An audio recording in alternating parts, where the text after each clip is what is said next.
Sud Radio, l'invité politique, Jean-Jacques Bourdin. Bonjour à toutes et à tous. 8h30, 9h, l'interview politique, les Français veulent savoir. Parlons vrai ce matin avec Raphaël Glucksmann, député européen. Raphaël Glucksmann, bonjour. Bonjour. Je dis député européen, tête de liste aux prochaines européennes, on est bien d'accord ? Pas encore décidé ? Je vais y aller, Jean-Jacques. Vous allez y aller, oui. Et je vais porter une liste qui va faire la surprise de cette élection. Ah bon ?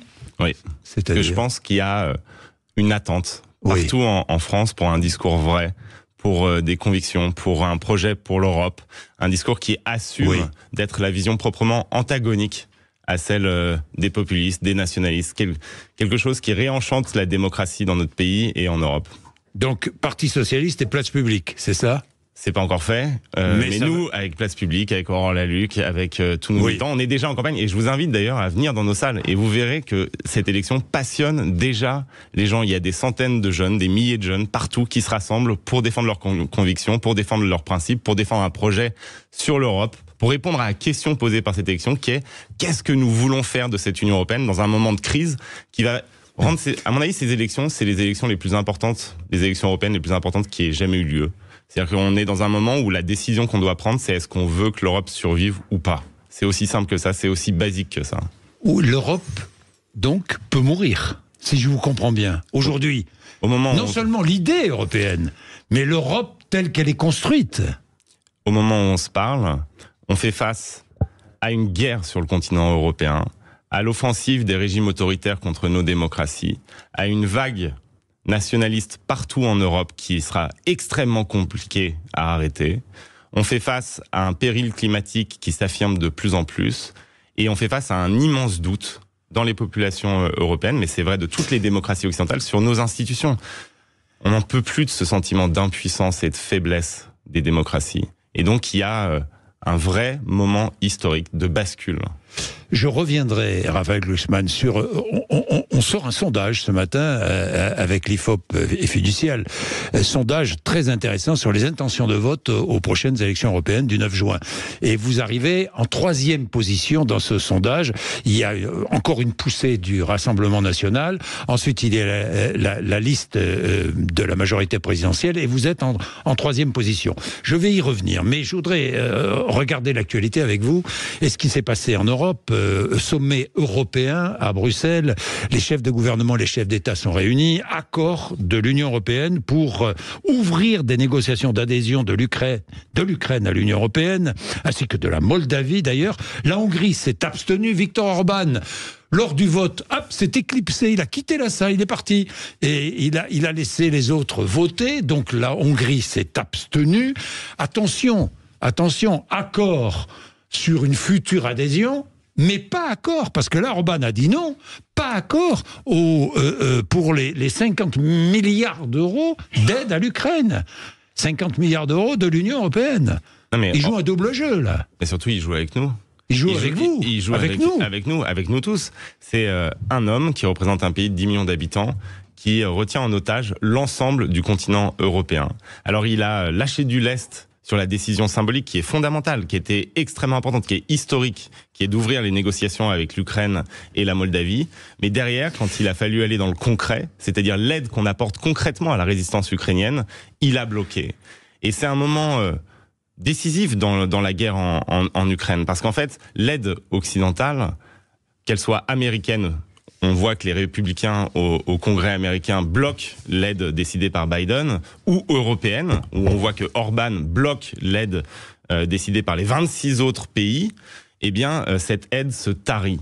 Et donc, c'est pas du tout impossible que dans les semaines qui viennent, eh bien, l'Ukraine se fasse enfoncer. Ça veut dire que l'Ukraine, dans les semaines qui viennent, peut perdre la guerre. Il manque de tout sur le front. Aujourd'hui, à cause de nous, à cause de notre incapacité à fournir l'aide dont ils ont besoin, il manque de tout sur le front. Vous savez qu'en ce moment, au moment où on se parle, sur le front, eh bien, les Russes tirent 7 fois plus d'obus que les Ukrainiens. On a voté au Parlement européen un texte porté par le commissaire breton qui s'appelait ASAP, As Soon As Possible, aussi vite que possible, pour produire des munitions en Europe. Oui, on avait promis des munitions. Produire 1 million de munitions en Europe, d'accord ? Aujourd'hui, on n'en livre que 300 000 sur les 1 million. Ah bon ? Pourquoi ? Pas parce qu'on les produit pas.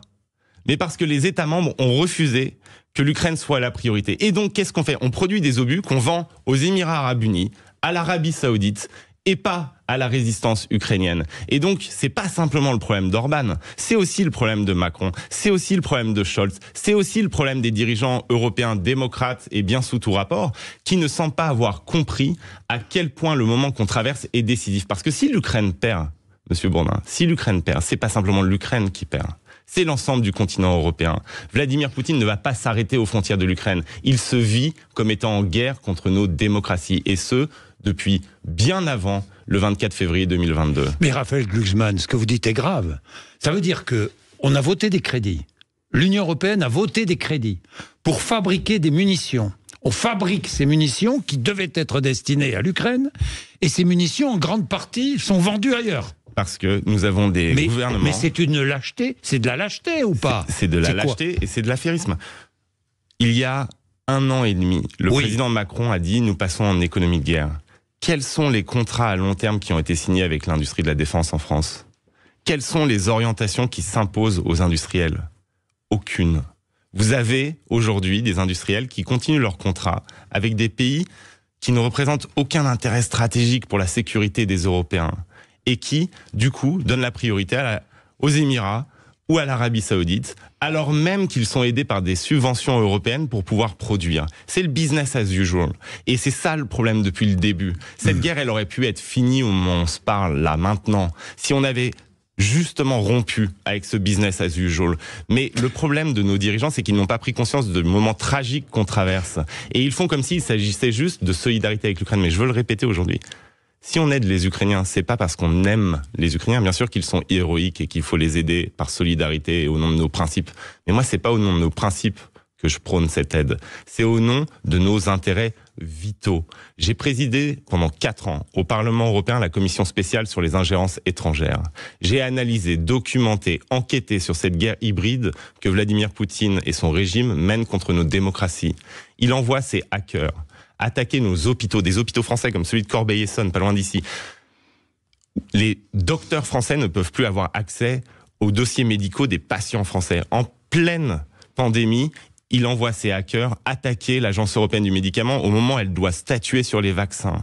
Il assassine des gens, il fait assassiner des gens sur notre sol, des gens sur le sol européen. Il mène des opérations de corruption contre nos élites. Je ne vous raconte pas la liste de gens qui étaient premiers ministres, chanceliers allemands, de gauche, de droite, et qui ont été achetés par le régime de Poutine. Et, au-delà de cela, il envoie ses milices cibler nos soldats en Afrique, les milices Wagner, nos soldats, les soldats français.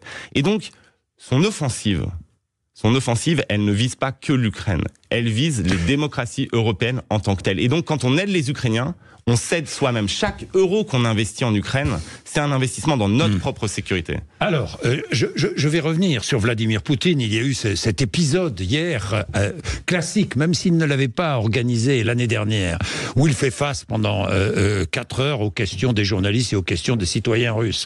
Ça dure 4 heures. Habituellement, ça durait beaucoup plus, mais là, ça a duré 4 heures. Je vais revenir sur ce qu'a dit Vladimir Poutine, et je vais revenir sur le parallèle entre, effectivement, l'Europe divisée et les positions de Poutine aujourd'hui. Mais parlons des États-Unis. Est-ce que les États-Unis sont fiables ?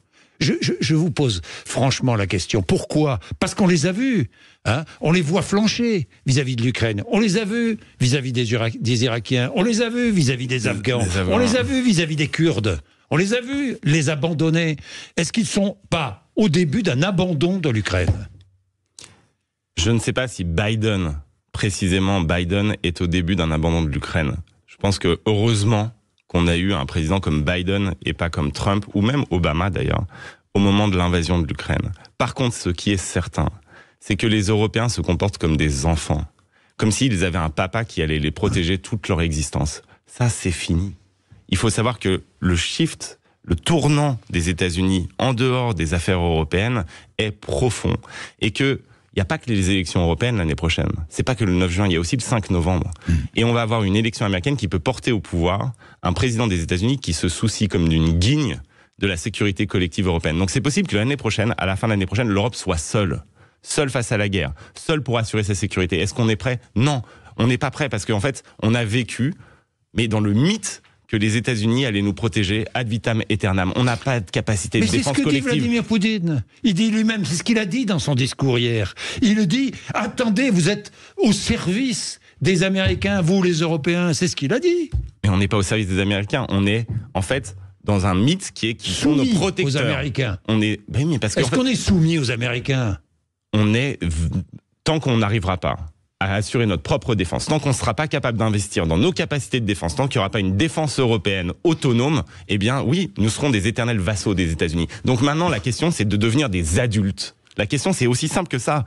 Devenir des adultes. Est-ce qu'une cité est réellement libre si sa protection dépend de la décision des électeurs du Michigan ou du Wisconsin dont on ne sait rien? Vous n'en savez rien, vous. Je n'en sais rien, moi. Et tous les 4 ans, on fait une nuit blanche pour savoir si Varsovie ou Berlin seront protégés. C'est pas une attitude digne. Moi, je veux que les Européens soient capables de se protéger eux-mêmes, que notre cité soit libre, qu'on soit capable de mener la résistance à Poutine. Au fond, quand les Américains nous diront « mais l'Ukraine, c'est votre problème, c'est en Europe », ils auront en partie raison, puisque c'est notre problème, c'est en Europe. Donc on doit être capable, nous-mêmes, de faire face à ce problème, nous-mêmes, de résister à Vladimir Poutine. Et c'est ça l'enjeu pour l'Europe aujourd'hui. Vous savez, le président Zelensky, au début de la guerre, le président ukrainien, il a fait une intervention devant le Parlement britannique, au tout début de la guerre, et il a cité la fameuse phrase de Hamlet, « to be or not to be », être ou ne pas être. Et il a dit, nous les Ukrainiens, nous avons répondu que nous voulions être. Mais la question, elle se pose à vous maintenant, les Européens. Est-ce que vous voulez être? Et être, c'est d'abord être capable de se défendre tout seul. Même si l'entrée de l'Ukraine inquiète dans l'Union européenne, notamment les agriculteurs. Et pas que les agriculteurs français, les agriculteurs européens. Raphaël Glucksmann, est-ce qu'il n'y a pas un gros risque là? L'entrée de l'Ukraine, c'est pas demain. Là, oui, on ouvre les négociations. Oui, et pour que l'Ukraine rentre, il va falloir des réformes en Ukraine, mais il faut aussi des réformes des politiques sectorielles européennes. Et évidemment, on ne peut pas maintenir la PAC exactement comme elle est quand on fait rentrer une grande nation agricole comme l'Ukraine. Et donc, tout l'enjeu des années qui viennent, puisque ça va prendre des années, c'est de réformer nos politiques sectorielles pour assurer que la réunification du continent européen, qui est notre mission historique, ne va pas léser les agriculteurs en France ou ailleurs en Europe. La solution sera négociée ou obtenue par la guerre. C'est ce qu'a dit Vladimir Poutine hier. Intransigeant, toujours. Ils se sont plus forts aujourd'hui. Parce que militairement, ils se sont plus forts. Parce que tout ce qui a été dit sur tous les plateaux, que le peuple russe allait se révolter, évidemment, c'était faux. Parce que le peuple aujourd'hui, pas majoritairement, enfin si, majoritairement pas à l'unanimité, mais le peuple russe soutient Poutine, une grande partie du peuple russe soutient Poutine encore. Que fait-on? Que lui dit-on aujourd'hui? Moi, je n'ai jamais adhéré au discours qui nous a expliqué. D'ailleurs, c'est les mêmes qui nous ont expliqué qu'il n'y aura pas la guerre parce que Poutine est notre partenaire, et qui du jour au lendemain nous ont dit mais la guerre, elle va pas durer longtemps parce que les Ukrainiens vont mettre une fessée à l'armée russe. Regardez, ils sont déguenillés et c'est le bordel en Russie. Je n'ai jamais adhéré à ce discours. Cette guerre sera longue et elle sera difficile. Le pari de Poutine, au départ, c'était une guerre courte. Ce pari-là, il l'a perdu. Il a misé sur l'effondrement de l'Ukraine, il a perdu ce pari. Mais il a fait un deuxième pari. Et ce pari, il est en train de le gagner. C'est le pari de l'incapacité congénitale des sociétés européennes à fournir un effort sur le moyen et sur le long terme. Et donc, il a mené ce qu'on appelle une guerre d'attrition. Il a réorganisé la production et il a misé sur notre faiblesse. Et donc c'est dans nos mains. Est-ce que nous sommes, nous, des serpillères? Est-ce qu'on est capable ou pas de réorganiser nos capacités de production? Est-ce qu'on est capable ou pas de rester focalisé sur un sujet qui est vital pour l'avenir de notre continent, pour notre sécurité, pour notre stabilité pendant plus de 15 jours? Ou est-ce qu'on est devenu des sociétés de zappeurs qui sautent de conflit en conflit, qui sautent d'émotion en émotion et qui sont incapables de comprendre ce qui est vital? De l'émotion. Eh ben nous, ce qu'on doit être aujourd'hui, c'est des sociétés de la responsabilité, mais de la cohérence, de la consistance. On doit avoir un cap et s'y tenir. C'est pas pour les Ukrainiens, encore une fois, qu'on veut qu'ils gagnent cette guerre. C'est parce que c'est nécessaire pour nous, parce qu'on n'a pas envie que dans 2 ans, la décision ce soit est-ce qu'on envoie des troupes en Pologne ou en Lituanie. Là, pour l'instant, les questions qui sont posées à nous, c'est combien d'obus on fournit et quel type d'armes on envoie. C'est pas nos soldats qui sont en train de crever sur le front. Ce sont les Ukrainiens qui crèvent sur le front par dizaines de milliers. Et dites-moi, il y a 200 milliards d'avoirs russes qui sont bloqués dans les banques. Et les intérêts de ces avoirs, on en fait quoi? Eh ben, c'est tout le scandale actuel. C'est-à-dire qu'on demande des efforts aux populations européennes, alors qu'on a 200 milliards russes en Europe. Ces 200 milliards, nous, au Parlement européen, nous demandons leur saisie. On nous explique, les États membres, Paris et Berlin en tête, nous expliquent que c'est impossible. Alors la Commission européenne est venue avec une solution. Elle a dit, OK, ces 200 milliards, vous ne voulez pas y toucher. Très bien. Mais par contre, ces 200 milliards, ils continuent à faire du fric pendant ce temps. C'est de l'argent qui est gelé et qui continue à produire de l'argent. Il y a plus de 9 milliards gagnés en intérêts. Ces 9 milliards, ils n'appartiennent à personne. Prenons-les et donnez-les à l'Ukraine. Et même ça, c'est bloqué. Pourquoi ? Je vais vous dire pourquoi c'est bloqué. Pourquoi ? Alors que ça coûterait rien aux contribuables français, rien aux contribuables européens. C'est bloqué parce qu'en fait, si vous gelez les biens, vous montrez à Poutine que vous êtes un peu fâché, mais que ça peut s'arranger. Par contre, si vous saisissez de l'argent, vous montrez que c'est vraiment grave. Et ça, les dirigeants français et allemands ne l'assument pas. Il faut saisir ces biens et les affecter à l'aide à l'Ukraine. Bien, Raphaël Glucksmann, je change de conflit, le Proche-Orient. Jean-Luc Mélenchon était hier soir en meeting à Rennes. Il souhaite que des sanctions économiques contre Israël soient prises.